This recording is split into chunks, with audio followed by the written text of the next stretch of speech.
Kereta Cepat Jakarta-Bandung atau WUSH yang dibanggakan sebagai simbol eratnya kerjasama ekonomi dengan Cina, kini menghadapi masalah serius. Proyek bernilai miliaran dolar AS ini tersandra utang besar dan dikhawatirkan bisa menjadi bom waktu.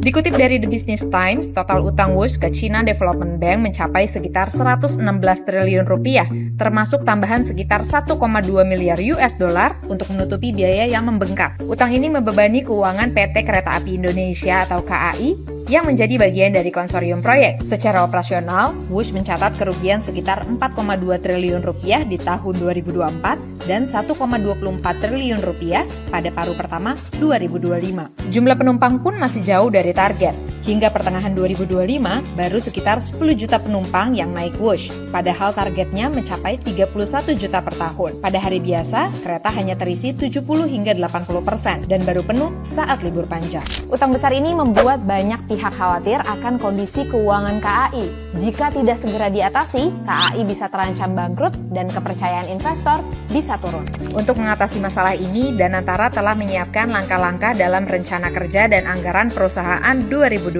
Menurut Chief Operating Officer Danantara Doni Auskaria, mereka sedang mencari solusi agar beban utang dari proyek ini tidak terus membebani KAI. Sementara itu, KCIC menyatakan mendukung penuh langkah pemerintah dan terus berkoordinasi dengan semua pihak untuk menjaga agar WUSH tetap beroperasi dan berkelanjutan.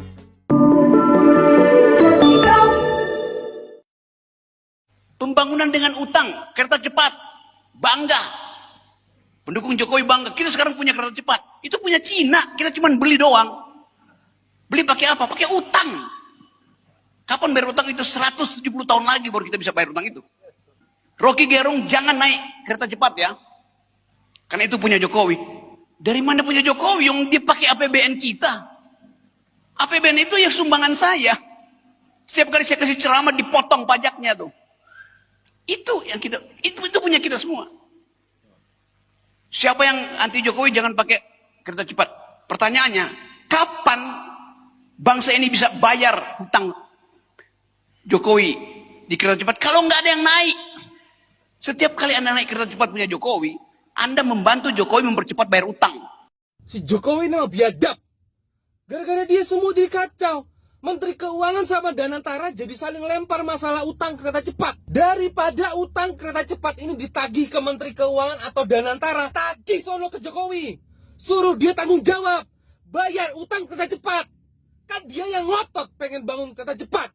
Kenapa jadi orang lain yang cebokin dia? Jepang udah nyamperin kita. Datang dengan jaminan pembangunan tanpa APBN. Si Jokowinya malah lebih milih kerja bareng sama Cina untuk bangun kereta cepat. Yang akhirnya malah nguras APBN. Woi Jokowi Dodo, tanggung jawab lo.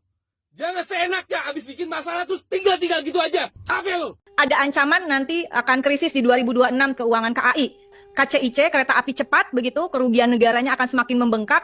Total investasi KAI ke PSBI 2025 sejak awal tahun telah menyuntikkan modal 7,7 triliun untuk KCIC.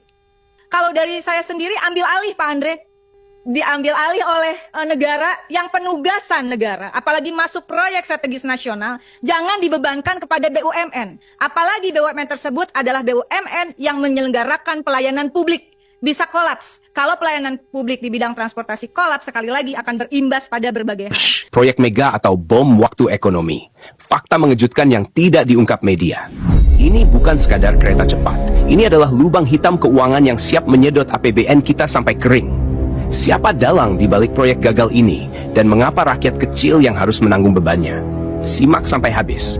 Jangan sampai Anda jadi korban berikutnya. Tagar WUSH bom waktu sudah trending. Apa pendapat Anda? Tulis di komentar, apakah ini kebanggaan atau malapetaka? Materi utama, bagian 1, fakta kerugian yang ditutup-tutupi. Dari awal, proyek WUSH sudah diprediksi gagal, tapi mengapa tetap dipaksakan? Lihat angka ini. Kerugian per hari, 2,5 miliar. Total kerugian 2024-2025, hampir 6 triliun. Beban utang hingga 2050, rakyat Indonesia masih akan membayar. Bahkan Jonan, sang pembaharu perkereta apian Indonesia, menolak sejak awal, tapi suaranya dibungkam oleh kepentingan politik. Bagaimana menurut Anda? Apakah proyek ini memang sejak awal hanya untuk menguntungkan segelintir orang? Diskusikan di kolom komentar. Bagian 2, konspirasi Cina dan jebakan utang.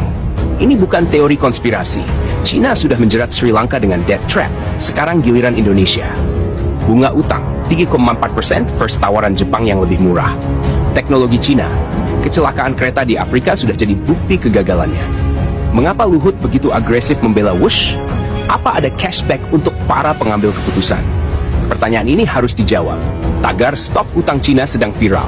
Setujukah Anda jika Indonesia harus keluar dari jeratan ini? Like dan komen merdeka jika setuju. Bagian 3. BUMN kolaps, rakyat dikorbankan. Lihat bagaimana BUMN sehat seperti KAI dan Wijaya Karya sekarang terjun bebas karena dipaksa menanggung Wush. Rugi 5,42 miliar hanya dalam 6 bulan. KAI menanggung 2,23 triliun, uang yang bisa untuk membangun studi sekolah. Ironis, saat daerah kekurangan dana, proyek mercusuar ini tetap dipaksakan. Ini bukan pembangunan, ini pemborosan. Presiden baru, masalah lama. Apakah Prabowo bisa membereskan ini, atau justru melanjutkan warisan buruk? Tulis prediksi Anda di komentar. Ini bukan hanya soal kereta, ini soal masa depan Indonesia. Jika kita diam, siapa lagi yang akan bersuara? Share video ini agar lebih banyak orang sadar. Sedang menyiapkan mungkin menaikkan pajak untuk kendaraan sepeda motor non listrik sehingga nanti itu bisa mensubsidi ongkos-ongkos seperti LRT ataupun nanti kereta api cepat. Sehingga dengan demikian kita coba melihat equilibrium daripada untuk tadi dalam konteks menurunkan air pollution tadi.